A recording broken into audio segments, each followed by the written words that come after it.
مولانا صاحب آپ سے ایک سوال ہے طلاق کے بارے میں. اگر لڑکی والے اپنے بہنوئی سے یا اپنے داماد سے زبردستی طلاق لیں تو ایسی طلاق ہو جائے گی؟ بس اگر طلاق دے دی ہے تو طلاق ہو جائے گی. گن پوائنٹ پہ اگر کسی نے طلاق لی ہے تو بہرحال طلاق ہو جاتی ہے. اس لیے کہ آپ کے پاس دو آپشن ہیں اور یہ آپشن آپ خود چوز کرتے ہیں. یا آپ کے پاس آپشن ہے کہ آپ مر جائیں, یا آپ کے پاس آپشن ہے. ہمیں مفتی رفیع عثمانی صاحب رحمۃ اللہ علیہ جب پڑھاتے تھے تو انہوں نے ہمیں ایک لطیفہ سنایا. بولا یہ پٹھانوں کا جو مہمان بن جاتا ہے نا وہ بڑا خطرناک ہوتا ہے. وہ کھلاتے ہیں نا زبردستی, یہ بھی کھاؤ وہ بھی کھاؤ, کہتا ہے یہ میرا مہمان ہے. مفتی رفیع صاحب رحمۃ اللہ علیہ بتاتے تھے کہ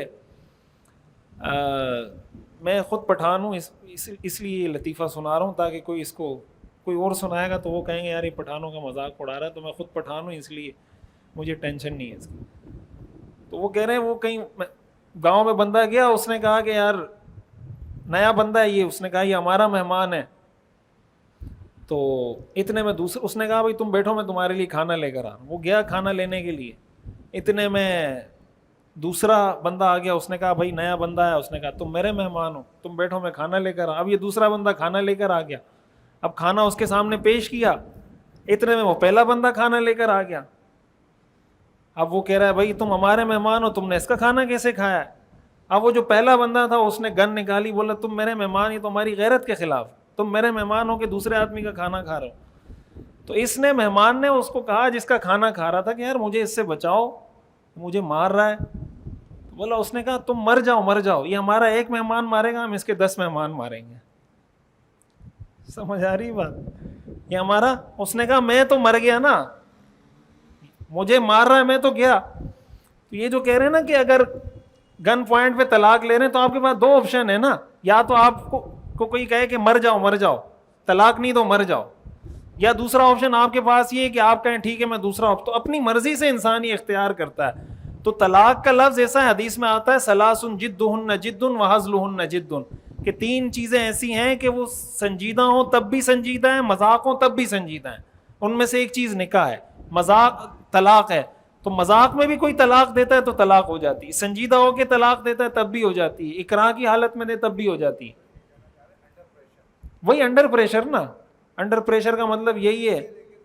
ہاں بھائی دیکھیں یہی کہہ رہا ہوں نا, 2 آپشن ہے نا, یا تو آپ کہیں کہ ٹھیک ہے مجھے مارنا ہے مار دو, میں نہیں دوں گا طلاق, یہ آپشن ہے نمبر 1. دوسرا آپشن ہے کہ آپ کہیں نہیں میں مرنے کے لیے تیار نہیں ہوں, میں کہیں اور شادی کر لوں گا, میں طلاق دے دیتا ہوں. تو خود وہ آپشن چوز کر رہا ہے. ہاں ایک صورت ہے کہ اگر کسی نے تحریری صورت میں, گن پوائنٹ پہ جو تحریری صورت میں طلاق دی جاتی ہے نا وہ طلاق نہیں ہوتی. اگر گن پوائنٹ پہ کوئی آپ کے سامنے طلاق نامہ لایا اور آپ کو کہا اس پہ دستخط کرو, تو آپ نے اگر دستخط کر دیے گن پوائنٹ اس کی وجہ سے, تو ایسی صورت میں وہ تحریری طلاق نہیں ہوتی, زبانی طلاق ہو جاتی ہے. تحریری طلاق اس لیے نہیں ہوتی کہ اصل گفتگو ہے, اصل تحریر نہیں ہے. اصل کیا ہے, اپنی بات کرنے کا جو اصل طریقہ ہے وہ کیا ہے. اس لیے جو نبی آتا ہے وہ گفتگو کے ذریعے دین کی دعوت دیتا ہے, تحریر کے ذریعے نبی دعوت نہیں دیتا. اصل جو بات پہنچانے کا ذریعہ ہے وہ گفتگو ہے, تحریر اس کے قائم مقام ہے. تحریر کیا ہے, گفتگو کے, یعنی جب آپ بات نہیں کر پا رہے ہوتے تو آپ تحریری طور پہ لکھ کے دے دیتے ہیں.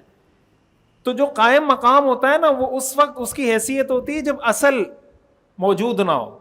جیسے ایک امام ہوتا ہے, ایک نائب امام ہوتا ہے نا, جب امام ہوتا ہے تو پھر نائب امام نماز نہیں پڑھاتا, پھر امام پڑھاتا ہے. تو یہ جو تحریر کر رہا ہے اس کا مطلب اس کو بولنے کی صلاحیت بھی ہے, لکھنے کی صلاحیت بھی ہے. یہ بول نہیں رہا, لکھ رہا ہے, تو اس کا لکھنا اس لیے غیر معتبر ہو جاتا ہے کہ یہ ایسے موقع پہ قائم مقام کو استعمال کر رہا ہے جب یہ اصل پہ قادر ہے. تو تحریری صورت میں نہیں ہوتی.